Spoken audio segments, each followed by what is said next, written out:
नमस्कार दोस्तों, आइए जानते हैं बिहार की दिन भर की ताजा और बड़ी खबरें। किसानों मजदूर के लिए 3 बड़ी घोषणा लागू। आज की पहली खबर, पीएम मोदी के दौरे पर पटना से रोहतास तक अलर्ट। प्रधानमंत्री नरेंद्र मोदी के 29 और 30 मई को बिहार दौरे को लेकर सोमवार को बिहार पुलिस मुख्यालय में उच्च स्तरीय बैठक चल रही है। डीजीपी विनय कुमार की अध्यक्षता में चल रही इस बैठक में प्रधानमंत्री के पटना और रोहतास में होने वाले कार्यक्रमों की सुरक्षा और विधि व्यवस्था को लेकर समीक्षा की जाएगी। बैठक में एडीजी विधि व्यवस्था सह एटीएस पंकज दराद भी मौजूद है। सूत्रों से मिली जानकारी के मुताबिक प्रधानमंत्री के कार्यक्रम को लेकर रोहतास और पटना के एसपी सहित संबंधित सभी पुलिस अधिकारियों को अलर्ट भेजा गया है। आतंकी व नक्सली संगठनों के खतरे को देखते हुए सभी पुलिस पदाधिकारियों को सुरक्षा के सभी मानकों का पालन करने का निर्देश दिया गया है।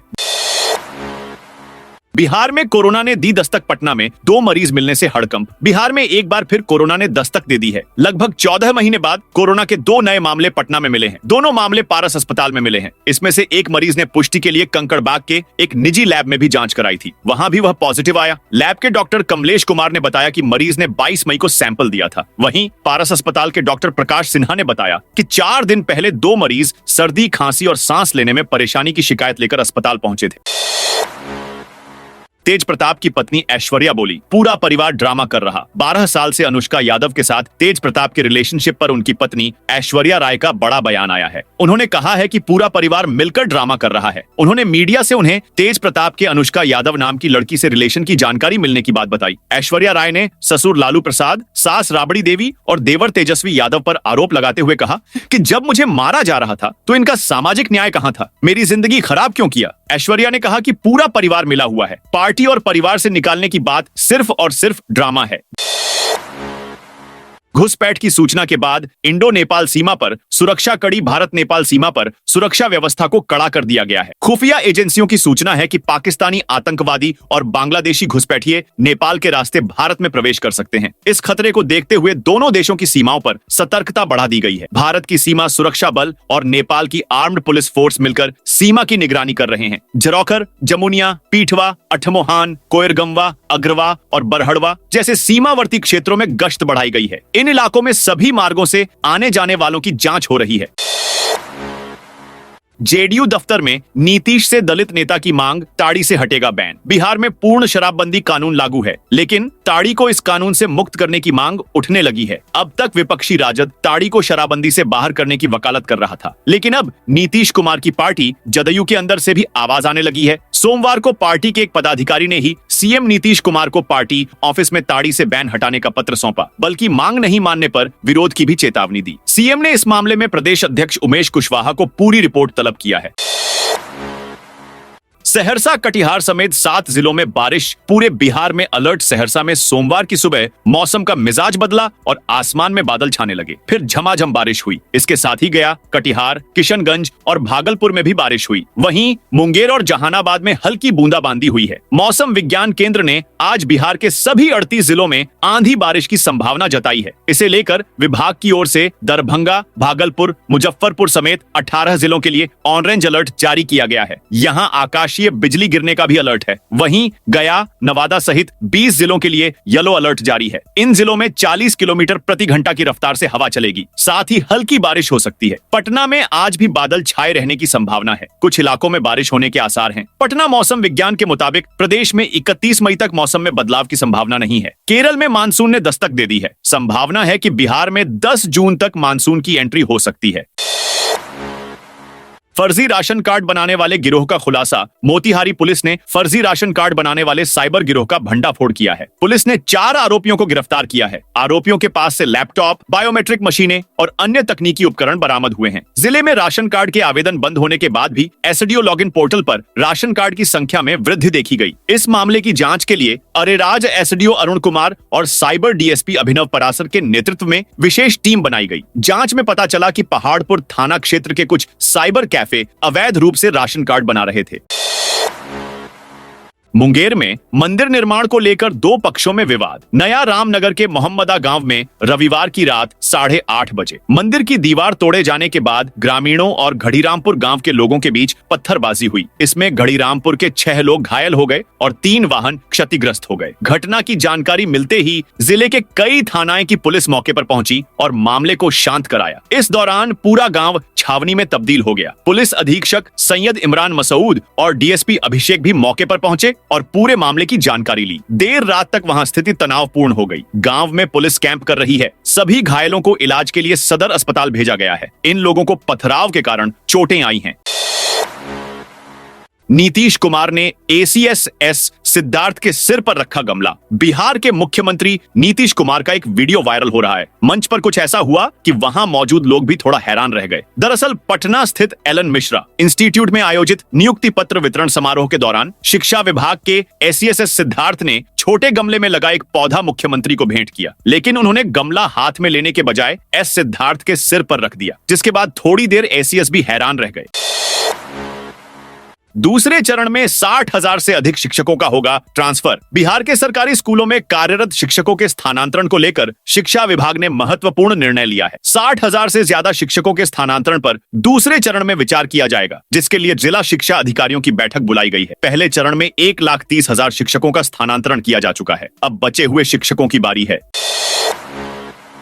किशनगंज में NH 327 ईस्ट सर्विस रोड अचानक धंस गई। यह घटना साबोडांगी चौक के पास समीप हुई। स्थानीय लोगों ने सड़क निर्माण में लापरवाही के लिए GR कंपनी को जिम्मेदार ठहराया है। सरपंच संघ के प्रखंड अध्यक्ष मोहम्मद जवारुल हक ने बताया कि वे कादोगांव बाजार से लौट रहे थे। उन्हें सड़क धंसने की जानकारी नहीं थी। वे बाल बाल बच गए। उन्होंने इस मामले की उच्च स्तरीय जांच की मांग की है।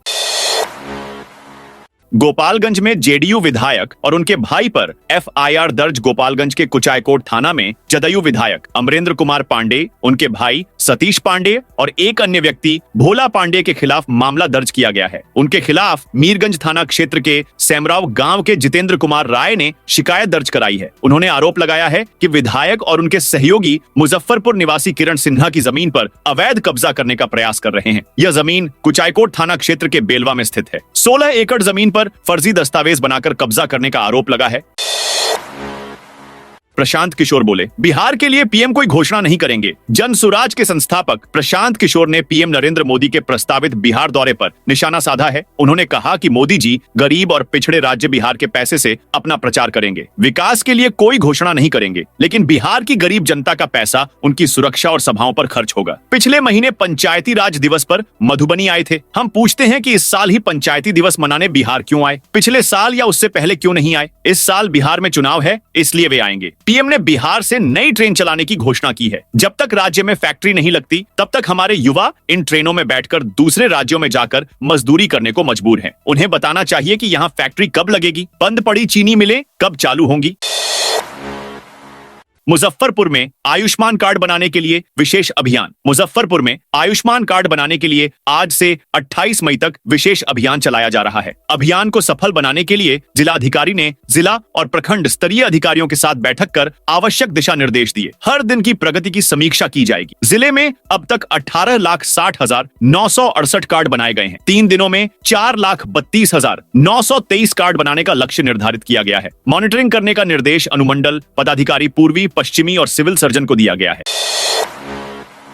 मोदी से मिलकर लौटे नीतीश अचानक जदयू ऑफिस पहुंचे। बिहार के मुख्यमंत्री और जनता दल यूनाइटेड के राष्ट्रीय अध्यक्ष नीतीश कुमार सोमवार को अचानक अपने पार्टी दफ्तर पहुंच गए। रविवार शाम को वे दिल्ली से पटना लौटे थे। मुख्यमंत्री के साथ उनके कैबिनेट सहयोगी और करीबी माने जाने वाले अशोक चौधरी भी मौजूद थे। सीएम ने प्रदेश अध्यक्ष उमेश कुशवाहा से उन्होंने बातचीत की। पीएम मोदी से मुलाकात के बाद पार्टी दफ्तर का रुख करने से सियासी हलचल तेज हो गई है। शिक्षा विभाग का बड़ा फैसला, 71,632 प्राइमरी स्कूलों को इस तरह मिलेगा। क्वेश्चन पेपर राज्य के सभी 71,632 प्रारंभिक विद्यालयों को मासिक, प्रथम त्रैमासिक एवं द्वितीय त्रैमासिक परीक्षा के प्रश्न पत्र ई शिक्षा कोश पोर्टल पर उपलब्ध होंगे। इसी प्रश्न पत्र से करीब 2 करोड़ 11 लाख बच्चों का मासिक मूल्यांकन जांच भी होगी। साथ ही ई शिक्षा कोश पोर्टल पर जून के असाइनमेंट वर्क भी दिए जाएंगे, जिसे कक्षाओं में शिक्षकों द्वारा बच्चों को बताया जाएगा। दनियावा के सरकारी स्कूल में तोड़फोड़। पटना के दनियावा प्रखंड के मच्छरियावा गांव में स्थित उत्क्रमित मध्य विद्यालय में असामाजिक तत्वों ने तोड़फोड़ की है। रविवार रात कुछ लोग स्कूल की चहारदीवारी फांदकर अंदर घुसे। उन्होंने स्कूल में तोड़फोड़ की। स्कूल में पानी के नल, बिजली बोर्ड के स्विच और शौचालय की सीटें क्षतिग्रस्त कर दी। स्कूल के कमरों के बाहर कलश रखकर फूल सिंदूर से पूजा की गई। प्रधानाध्यापक संजय कुमार के अनुसार यह समस्या पिछले 2 महीनों से जारी है। रविवार की छुट्टी के दिन कुछ लोग स्कूल में घुसकर तोड़फोड़ करते हैं। वे दरवाजों पर पूजा पाठ और टीका लगाकर अंधविश्वास फैलाते हैं। अयोध्या की तर्ज पर सीतामढ़ी के पुनौराधाम का होगा विकास। मां सीता की जन्मस्थली सीतामढ़ी के पुनौराधाम को अयोध्या की तर्ज पर विकसित किए जाने को लेकर राज्य सरकार ने बिहार हिंदू धार्मिक न्यास अधिनियम 1950 में संशोधन किया है। इस संशोधन को अध्यादेश के माध्यम से तत्काल प्रभाव से लागू कर दिया गया है। अधिनियम में संशोधन के बाद अब राज्य सरकार सीतामढ़ी के पुनौराधाम मंदिर के विकास के लिए योजना बना सकेगी। इसमें इसकी भूमि और सभी परिसंपत्तियों का प्रशासन भी शामिल है। अध्यादेश लागू होने के बाद पुनौराधाम मंदिर की वर्तमान न्यास समिति भंग मानी जाएगी। इस जिले में होगी बेबी कॉर्न, स्वीट कॉर्न की खेती। धान, गेहूं तथा प्याज की परंपरागत खेती वाले शेखपुरा जिले में अब किसानों को बेबी कॉर्न और स्वीट कॉर्न की भी खेती करने का अवसर मिलेगा। सरकार ने प्रयोग के तौर पर शेखपुरा जिला में इसकी खेती करने की योजना को हरी झंडी दी है। इसके लिए किसानों को निःशुल्क प्रशिक्षण के साथ अनुदान पर इसके उन्नत किस्म के बीज भी उपलब्ध कराए जाएंगे। जिला कृषि पदाधिकारी सुजाता कुमारी ने बताया, जिला में बेबी कॉर्न और स्वीट कॉर्न की खेती पहली बार होगी। इन फसलों की खेती किसानों की आय बढ़ाने के लिए शुरू की जा रही है। आज के दौर में बेबी कॉर्न और स्वीट कॉर्न की मांग बाजारों में काफी अधिक है और किसानों को इसकी अच्छी कीमत भी मिलती है। सहरसा के इस थाना परिसर में रहेंगी महिला सिपाही। सहरसा के बिहरा थाना परिसर में महिला पुलिस कर्मियों के लिए 23 लाख की लागत से बैरक का निर्माण होगा। इस बैरक में 10 महिला सिपाहियों के रहने की सभी सुविधाएं होंगी। महिला पुलिस कर्मियों की बढ़ती संख्या को देखते हुए इस बैरक की आवश्यकता लंबे समय से महसूस की जा रही थी। बैरक में शौचालय, रसोई घर और बच्चों के रहने की भी व्यवस्था होगी। बाढ़ के बाद अब सरकार की नजर सूखे पर। उत्तर बिहार के हिस्सों में बाढ़ की आशंका के बीच सरकार की नजर उन जिलों पर भी है जहां अमूमन प्रत्येक वर्ष सूखे के हालात उत्पन्न होते हैं। सरकार ने सूखे की आशंका को देखते हुए फिलहाल ऐसे सूखा प्रभावित जिलों के सिविल सर्जन और मेडिकल अफसरों को सूखे के दौरान होने वाली बीमारियों से बचाव की पुख्ता तैयारियां करने के निर्देश जारी किए हैं। स्वास्थ्य विभाग के अपर मुख्य सचिव की स्वीकृति के बाद स्वास्थ्य विभाग ने बाकायदा संबंधित जिलों को एडवाइजरी भी जारी की है।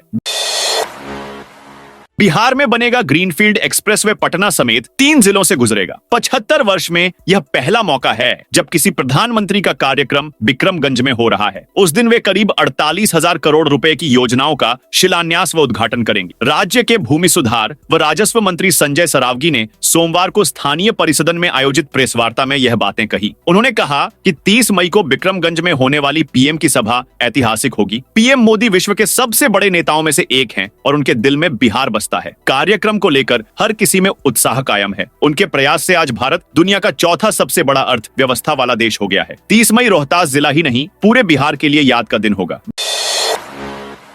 बिहार के औरंगाबाद जिले में वन विभाग के द्वारा पौधारोपण की तैयारी चल रही है। कुल 570 हेक्टेयर में 6,57,000 पौधे लगाने का लक्ष्य रखा गया है। जंगल और पहाड़ की वन भूमि, सार्वजनिक जमीन, सड़क किनारे और नहरों के पिंड पर पौधारोपण किया जाएगा। पौधारोपण के लिए जिले में 16 पौधशाला में पौधे को तैयार किए जा रहे हैं। वन विभाग की 5 पौधशाला देव, बारुण, ओबरा, हंसपुरा, गोह और रफीगंज में है। इन पौधशालाओं में 4,60,560 पौधे तैयार किए जा रहे हैं। भागलपुर में वंदे भारत के लिए बन रहा पिट लाइन। हावड़ा भागलपुर वंदे भारत एक्सप्रेस का मेंटेनेंस भागलपुर में ही होगा। इसके लिए पुराने यार्ड के पास 500 मीटर लंबी पिट लाइन का निर्माण कार्य चल रहा है। 2 माह में बनकर तैयार हो जाएगी। फिलहाल ट्रेन का मेंटेनेंस हावड़ा में होता है। वहां से आने के बाद गाड़ी यार्ड में खड़ी रहती है, फिर यहीं से हावड़ा के लिए रवाना होती है। मुंबई में सोमवार सुबह से तेज बारिश हो रही है। हाल ही में शुरू हुए वर्ली अंडरग्राउंड मेट्रो स्टेशन में पानी भर गया। मुख्यमंत्री देवेंद्र फडणवीस ने 1 मई को ही इसका उद्घाटन किया था। इधर घने बादलों की वजह से विजिबिलिटी लो है। इस वजह से 8 फ्लाइट्स प्रभावित हुई हैं। सड़कों पर भी लोग गाड़ियों की लाइट ऑन करके ड्राइव कर रहे हैं। बारिश के साथ मुंबई में 7 से 80 किलोमीटर की रफ्तार से हवा चली, जिससे कई इलाकों में पेड़ गिर गए हैं। बारिश के बाद कई जगह 7 से 8 किलोमीटर लंबा जाम लगा हुआ है। हार्बर सेंट्रल लाइन पर लोकल ट्रेनें प्रभावित हुई हैं। हजारों लोग अभी भी फंसे हुए हैं। इधर पुणे में रविवार की तेज बारिश की वजह से नदी नाले अचानक उफान पर आ गए। पुणे सोलापुर हाईवे पर पाटस इलाके में बादल फटने से पुणे के बारामती और इंदापुर में बाढ़ जैसी स्थिति बन गई। हम नेता का 36 घंटे बाद भी नहीं मिला। सुराग बेगूसराय में शनिवार देर रात हम पार्टी के ब्लॉक अध्यक्ष और 20 सूत्री सदस्य राकेश कुमार का अपराधियों ने अपहरण कर लिया। आरोप संदलपुर पंचायत के सरपंच पति और आरजेडी से जुड़े डब्बू यादव पर है। वारदात के 36 घंटे बाद भी अभी तक राकेश का कुछ पता नहीं चला है। विरोध में ग्रामीण और परिजनों ने कुरहा के पास NH 33 4 को जाम कर दिया। पुलिस प्रशासन के खिलाफ जमकर नारेबाजी की। आक्रोशित लोगों का कहना है कि जब तक विकास का पता नहीं चलेगा, हम लोग नेशनल हाईवे को जाम रखेंगे। Patliputra university UG regular course में एडमिशन की तारीख बढ़ी। पाटलिपुत्र यूनिवर्सिटी में यूजी रेगुलर कोर्स में एडमिशन की तारीख को आगे बढ़ा दिया गया है। अब छात्र 8 जून तक आवेदन कर सकते हैं। पहले 26 मई तक लास्ट डेट थी। यूनिवर्सिटी प्रशासन ने कहा कि यह फैसला शिक्षा विभाग के निर्देश के आधार पर लिया गया है, जिसमें एडमिशन की तारीख को 15 दिन आगे बढ़ाने के लिए कहा गया था। छात्रों से अनुरोध है कि यूनिवर्सिटी के नामांकन पोर्टल पर जाकर अपने द्वारा दी गई डिटेल्स को फिर से एक बार देख लें और आवश्यकता अनुसार उसमें सुधार कर लें। इसके बाद आवेदन में कोई सुधार का मौका नहीं दिया जाएगा। पटना के 33 जगह बारिश में डूबेंगे। पटना में मानसून दस्तक देने वाला है। बारिश के मौसम में शहर के कई इलाकों में जल जमाव की स्थिति रहती है। इस बार कुल 33 स्थान चिन्हित किया गया है जहां जल जमाव की संभावना है। इसमें सबसे ज्यादा नूतन राजधानी अंचल में है, जहां 7 जगहों को चिन्हित किया गया है। इसे लेकर पटना नगर निगम और बुडको वैकल्पिक व्यवस्था कर रहा है। नवादा के 25 ग्रामीण बाजारों में बनेंगे शौचालय। नवादा जिला प्रशासन ने ग्रामीण क्षेत्रों के बाजारों में नागरिक सुविधाएं बढ़ाने का निर्णय लिया है। जिलाधिकारी रवि प्रकाश ने सभी प्रखंडों के सघन बाजारों में शौचालय और पेयजल की सुविधा देने का निर्देश दिया है। जिले के 13 प्रखंडों के 25 बाजारों में यह सुविधा उपलब्ध कराई जाएगी। बिहार खेल विश्वविद्यालय का पहला प्रोस्पेक्टस आज होगा। लॉन्च राजगीर स्थित बिहार खेल विश्वविद्यालय आज अपना प्रथम विवरणिका का लोकार्पण करने जा रहा है, जो राज्य में खेल शिक्षा के नए युग की शुरुआत का प्रतीक है। विश्वविद्यालय के कुलपति शिशिर सिन्हा 27 मई को दोपहर 12:30 पर विश्वविद्यालय के सभागार के द्वितीय तल पर इस महत्वपूर्ण दस्तावेज का लोकार्पण करेंगे। यह प्रोस्पेक्ट्स शैक्षणिक सत्र 2025 से शुरू होने वाले विभिन्न पाठ्यक्रमों की संपूर्ण जानकारी प्रदान करेगा। नाबालिगों ने मस्ती मजाक में वंदे भारत पर फेंका था पत्थर। गया में रफीगंज रेल पुलिस ने बड़ी कार्रवाई की है। वाराणसी से रांची जा रही वंदे भारत एक्सप्रेस पर पथराव मामले में 3 नाबालिगों को गिरफ्तार किया है। तीनों नाबालिग चंदौती के शेरपुर निवासी हैं, जो एक सरकारी स्कूल के स्टूडेंट है। तीनों की उम्र 16 से 17 साल के बीच की है। कष्ठा स्टेशन और वेस्ट केबिन के बीच बुधवार जब वंदे भारत ट्रेन गुजर रही थी तो ये तीनों रेलवे लाइन के बगल में बैठे थे। मस्ती मजाक में इन लोगों ने ट्रेन पर पत्थर फेंक दिए। ट्रेन के इंजन का शीशा पूरी तरह से टूट गया था। घटना के वक्त ट्रेन की रफ्तार तेज थी। पत्थर लगने की आवाज से गाड़ी के अंदर बैठे यात्री सहम उठे। कुछ कोच में अफरा तफरी का माहौल बन गया था। गनीमत रही कि इस हमले में किसी यात्री को चोटें नहीं आई। नक्सल प्रभावित डुमरिया से 5 घंटे में पहुंचेंगे पटना। सरकारी बस सेवा की शुरुआत। गया के नक्सल प्रभावित डुमरिया से राजधानी पटना के लिए सीधी बस सेवा की आज से शुरुआत हो रही है। डुमरिया से बस पहले सरकारी बस स्टैंड आएगी, फिर यहां से पटना के लिए रवाना होगी। संचालन बिहार राज्य पथ परिवहन निगम की ओर से किया जा रहा है। निगम ने संचालन की पूरी तैयारी कर ली है। शेड्यूल भी जारी कर दिया गया है। साथियों, ये थी बिहार की दिन भर की ताजा और बड़ी खबरें। आपने अभी तक बिहार समाचार चैनल को सब्सक्राइब नहीं किया तो फटाफट से कर लीजिए, ताकि बिहार की खबरें सबसे पहले आपको मिले।